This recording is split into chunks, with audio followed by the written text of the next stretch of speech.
segmento del profe de este 2025. Que hace bastante que no estaba haciendo segmentos, creo, ¿no? Y no, en el 2025 no. No, en el programa en general. Hace un año, decía, amigo. Pero bueno, Ese era el chiste, hace Choco. un año que ¿Te no. pudiste los huevos? Desde el año ¿Te pasado bañas? no hacía nada. Desde el año pasado no hacía nada. No, yo en año nuevo dije, voy al baño, nos vemos en un año. Ah, Chiste fácil. excelente. Metiste Che, me muchos- acabo de dar cuenta que la cámara me quedó a 15 metros, ¿no? Quedé como. Estaba apuntando a mí Me la sobra, cámara, mirá, padre. mirá, todo esto me sobra. Ahí va. Ahí va. Gracias, Fer. Pues si yo toco, hago caga. No, de ahí no. Ahí va, ahí va.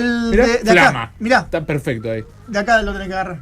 Mira, a mí no me toques. Ok, de ahí. La cara de sádico de Pipi cada vez que toca en la camarita. No, ¿Cómo? se Sí, pudre. lo hizo Después la medio liga, raro. boludo. Sí, Pero dale. quedó perfecto ahí. Bien. Estuviste haciendo mucho cine. ¿Cómo? En tus Mucho segmentos. de cine es la primera vez que. En mucho tiempo que voy a hablar de cómics. Le queda alto el micrófono. Ah, sí. La carita. No toques. A fin de año, Anto me regaló muy amablemente un cómic, el de Usagi Yojimbo, que el último programa me encontraba leyéndolo acá mientras ustedes estaban hablando boludeces.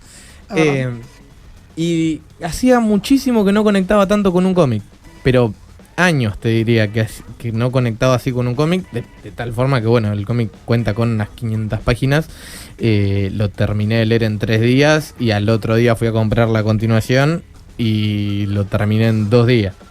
Increíble lo que sigo leyendo ahora, porque no es lo único que hay del personaje, que es, Usagi Yojimbo, creo en 1984 por Stan Sakai. La primera vez que... ¿Cómo? Bien, estamos complicados con el tema de video, justo lo iba a pedir. Yo la primera vez que me encontré con el personaje de Usagi Yojimbo, no sabía, hasta hace relativamente poco, que era un personaje propio de su propia tira cómica, es decir, su propio cómic. Y yo creía erróneamente que venía de las Tortugas Ninjas. ¿Por qué? Porque en el 2003, cuando yo era chico, me encontré con la primera vez que vi este personaje fue en esa serie, la serie con la que yo crecí de las Tortugas Ninja. Hacían una batalla entre distintos universos y uno de ellos, uno de los participantes, el principal de estos universos, era el de Miyamoto Usagi, quien se convertía en un gran aliado de Leo, pero yo creía que era un personaje más de las Tortugas, que es algo bastante común que Un pase. personaje más del lore de ahí. Claro, que entre cruces dimensionales, como los Triceracon, no es algo anormal. Con el tiempo me di cuenta que pertenecían a su propia serie de cómic. Y cuando llegó este cómic, en realidad fue medio con duda. Dije, bueno, vamos a ver qué onda. La verdad es que los dibujos suelen ser bastante infantiles, bastante animados, en el sentido de que se representa Miyamoto Usagi. No tenemos imagen, no pipi. Bien, Miyamoto Usagi es un personaje que es un conejo antropomórfico, es un samurái, un ronin, a quien pierde su amo, que es Lord Mifune, entonces termina vagando por todo Japón. Los dibujos la verdad es que suelen ser, como digo, bastante tirando a las tiras cómicas de los años 50, al estilo de Félix el Gato, Garfield, que son en blanco y negro incluso. Y a medida que va avanzando, obviamente se encuentra una evolución dentro de lo que son las pinceladas, los lápices del mismo. Pero considero que no es algo que de entrada pueda llegar a atrapar la atención del lector, pero sí es algo que sostiene la trama por sí mismo. Como digo, no es, si bien ni bien uno lo ve, parece un cómic que está dedicado a un público infantil, a los niños, es algo que se desarrolla en la antigua Edo, en Japón, hacia los años 1500, para que más o menos entendamos, en el medioevo japonés, y él va viviendo diferentes aventuras con diferentes compañeros. Ahí, Pipi, al menos como para ir ilustrando un poco, tenemos imágenes gracias a Felo. Ahí va. Ese es Usagi con la armadura japonés, perteneciendo todavía a lo que es el clan de Lord Mifune. La historia básica nos cuenta las andanzas de Usagi en Japón, en este Japón feudal, plagado totalmente de animales antropomórficos. Cada uno se destaca en distintas cuestiones. Y él lo que hace es ir recorriendo y ayudando en lo que puede a cada una de las personas con las que se encuentra. A cambio siempre de comida, abrigo, un techo donde dormir. Claro. Y su misión es seguir vagando. A medida que obviamente va avanzando la historia, se van encontrando, porque en un inicio son historias sueltas. son historias que no son conexas entre sí. Y a medida que va avanzando el relato, se va entremezclando los personajes que él conoce con personajes que va conociendo a futuro y se va armando una gran trama. A medida que avanza la historia, se cierra esa gran trama, vuelve a lo básico, es decir, vuelve a pequeños encuentros con distintos personajes, vuelve a una gran trama. Esos son los primeros cómics de lo que pertenecía a Fantagraphic, que es la primera editorial en donde se crea este personaje y se desarrolla. Ya después, cuando llega la etapa Mirage, que es la que estoy leyendo ahora, se establece una trama más largas. Es decir, hay una conexión mucho más amplia y lo que le da mucho más desarrollo a cada uno de los personajes que van apareciendo. Incluso ya empezamos a ver un trasfondo mucho mayor en cuanto a las relaciones entre los mismos, al carácter de Usagi. Es más, creo que es uno de los personajes de cómic con más desarrollo que he leído, siendo alguien que representa la figura samurái tal cual y que no trata de romantizar el género. Es decir, no hace esto de que, bueno, el samurái es solo honor más allá de las cosas. Claro. Y bueno, cuestiona mucho esto de la figura del samurái, del honor, del cómo se aprovechaban de ciertas situaciones. Es bastante histórico, eso está muy bueno. Lo representa obviamente con estos personajes antropomórficos. Y más allá de hacerlo, lo que logra muy bien es plasmar la historia de Japón desde un punto de vista que, si bien Stan Sakai es hijo de japoneses, es de una persona que tiene esa cultura arraigada, que se siente obviamente, pero que algo muy interesante es que a la hora de escribir todo lo que son los diálogos, hay mucho trasfondo, es decir, hay mucha información que Stan Sakai fue sacando para poder crear este personaje. Y por supuesto, algo que se plasma mucho, que se agradece, es la inspiración.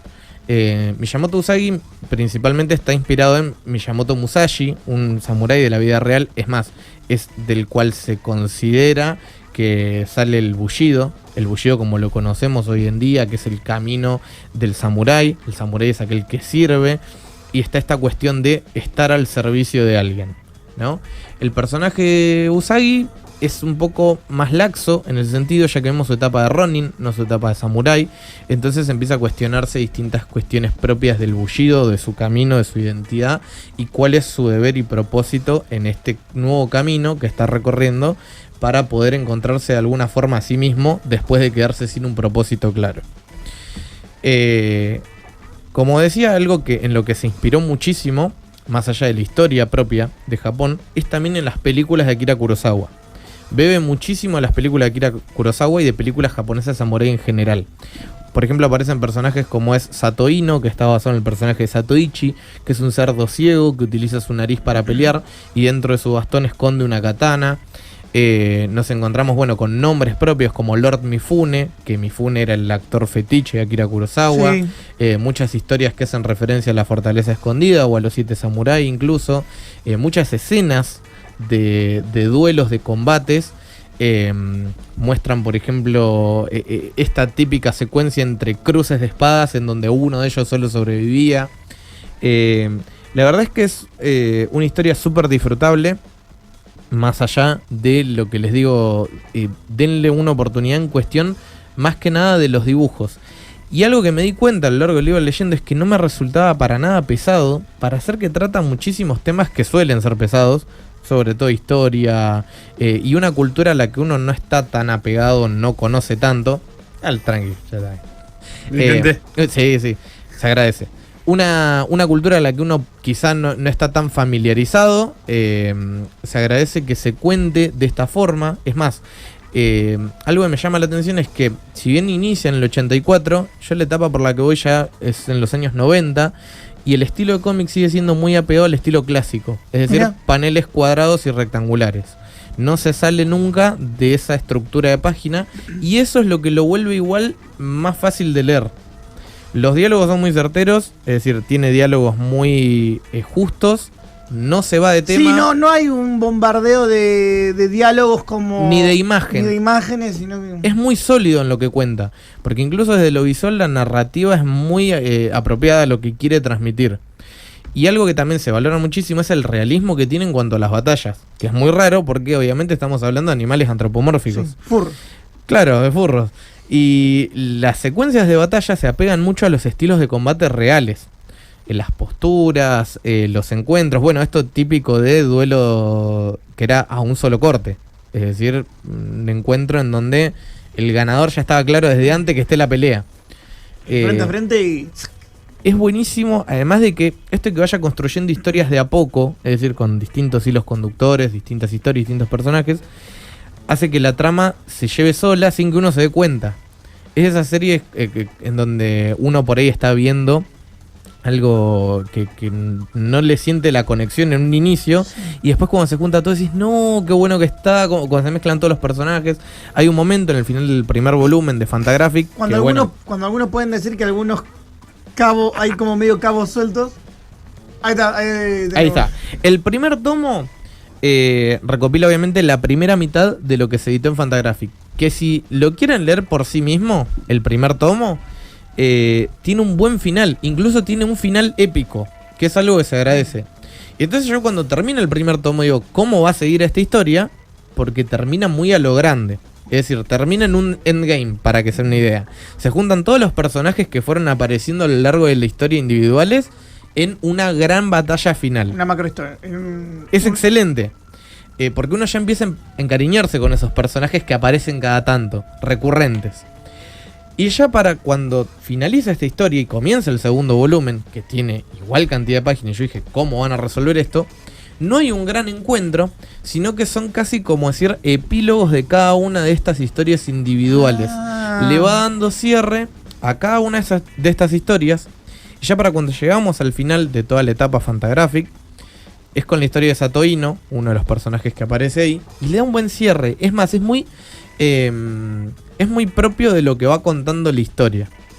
Y cuando llegamos ya a la etapa de Mirage, que es posterior a todo esto, en donde ya la editorial que agarra a Usagi es la propia de las Tortugas Ninja, nos encontramos con historias más sólidas en cuanto a lo que es la longitud. Es decir, son historias más largas, más pensadas, más elaboradas. Y esto también le da mucho más trasfondo al personaje de Usagi. Entonces es algo que... Hay mucho más tiempo para el desarrollo. Para el desarrollo. Y que es una historia que ya te atrapa tanto desde el principio que... ya cuando llegás a ese momento es increíble lo que estás leyendo. Pocas veces me pasó de que un solo personaje que aparezca tanto, porque a ver, Usagi aparece prácticamente en cada número como personaje principal. Son muy pocos en los que él no es el principal. Y es muy loco lo bien que te llega a caer el personaje y la evolución que va teniendo. Algo muy loco es que, bueno, también el primer crossover que se dio con las Tortugas Ninja fue en el mundo de los cómics, no fue en el mundo de las series animadas. Sí es un personaje muy recurrente en las series animadas. En cada una de las series de las Tortugas Ninja tuvo su propia aparición Usagi Yojimbo. Sí. O sea, Miyamoto Usagi. Usagi Yojimbo es el nombre de la serie. Lo saca de una de las películas de Akira Kurosawa, Yojimbo, el samurái. Que Yojimbo significa guardaespaldas. Va por el lado de que en los primeros números de esta historia prestaba sus servicios como guardaespaldas, que esto después va evolucionando a más seguir el camino del Ronin directamente. También eso es muy bueno, cómo avanza la historia y cómo el mismo autor va descubriendo su propio personaje. Es decir, el personaje estaba ahí, tenía todo para hacerlo y se siente como el autor se va retroalimentando de lo mismo. No, te quería preguntar, las imágenes en cuanto a los dibujos, ¿se mantiene durante un tiempo en blanco y negro o hay también en color? Se han hecho reediciones a color, es más, la etapa que yo estoy leyendo ahora, que es de Mirage, ya es toda a color. Ya está a color. Toda la primera etapa de Fantagraphic creo que hay una versión que es a color, yo la leí a blanco y negro, pero te digo que es increíble a blanco y negro, o sea, no hay se un aprecia cambio... más. No hay un cambio sustancial en lo que uno diga, no, porque la narrativa es tan buena. No te mueve la aguja. Que no varía nada. Si está color o no está color, no me cambió absolutamente nada. Así que nada, mi recomendación básicamente es leer Usagi Yojimbo. Creo que es mi segundo cómic favorito. Hasta el momento se convirtió en mi segundo cómic favorito. Obviamente, The Walking Dead es el imbatible. Me acompañó muchísimos años. En este caso me está pasando lo mismo que con The Walking Dead, que al no poder conseguir en español la segunda parte, lo estoy leyendo todo en inglés. Cosa que me orilla, bueno, a tener que trabajar con eso. Pero para que yo llegue a ese nivel de interés, tiene que estar muy bueno el producto que me están dando. Si no, ni me gasto. No por una cuestión de limitación de idiomas, sino por una cuestión de que ni me gasto. Lo que te ofrecen como producto. Es verdaderamente increíble, no puedo dejar de leerlo, lo tengo acá ahora en el teléfono, estoy siguiendo la historia, ya leí más de 16 volúmenes en nada, en menos de 2 semanas, y nada, darle una oportunidad, verdaderamente como muy fanático de las Tortugas Ninja, lo digo, le pego un paseo a las Y la Tortugas semana que pasada no que te hace hicimos una el idea. último programa lo tenías acá. Sí, y bueno, ahí era el primero que estaba leyendo, Ujú. ya leí el segundo y voy por lo que sería en cantidad de páginas, un tercer volumen.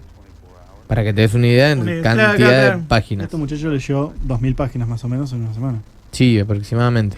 Muy buena Fer. Y nada, lo que decía, lo último es que siendo que venía las Tortugas Ninja, es decir, que yo lo conozco desde ahí, y como un lector de las Tortugas Ninja en sus distintas etapas editoriales, le pega un paseo increíble, pero es abismal el paseo que le pega. Le pega un paseo a cualquier cómic que me saque de Marvel, de DC, de lo que sea. Estoy hablando de que estamos ante una de las mejores obras que jamás leí en mi vida en materia cómic, más allá de superhéroe, de lo que mierda sea. Y como digo, mi cómic favorito es The Walking Dead, que no pertenece a toda esta línea que nosotros estamos más habituados, Obvio. quizá, que bueno, es de donde surge en sí, Sí. el cómic. Pero es una historia muy sólida que se la recomiendo a todo el mundo, sean o no lectores de cómic, independientemente de si conocen o no el personaje. Por el solo hecho de disfrute de leer, es una obra magnífica. Vos estás completamente loco para arrancar el año de esta manera, ¿eh? Con este segmento impresionante. Gracias. Lástima el... se escucha. La próxima... me distrajo al principio el video, lo estaba esperando, Sí. pero... Gracias.